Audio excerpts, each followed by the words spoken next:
Good morning and thanks for watching the Market Day Report. I'm Janet Adkison. Well, the White House rolls out its proposed 2020 budget with cuts that could hurt the ag industry and rural advocates. RFD-TV's Sarah Mock brings us this update.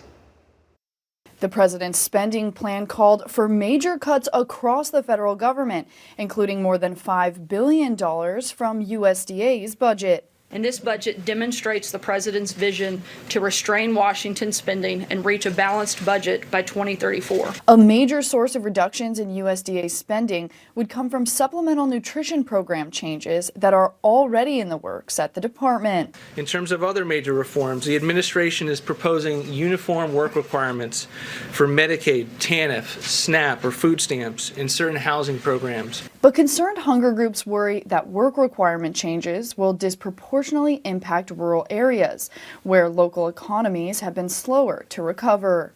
Even agriculture programs were not spared. And just months after the Farm Bill was signed, this budget proposes a reduction in crop insurance subsidies from 62% to 48%.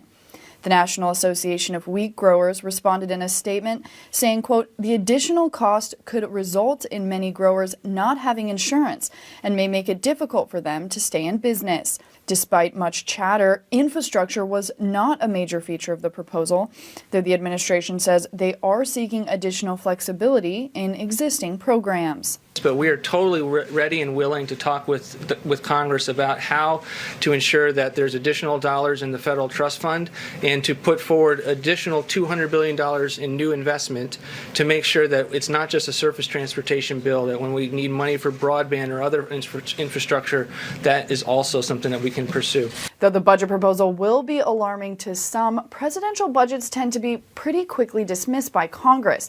So particularly in the aftermath of a years-long Farm Bill battle, proposed changes to farm and nutrition programs are unlikely to be considered on the Hill anytime soon.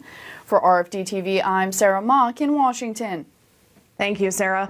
Well, the White House proposal also calls for some additional funding to address the opioid epidemic, though it was overshadowed by proposed cuts to Medicaid and Medicare. Well, no date yet for a meeting between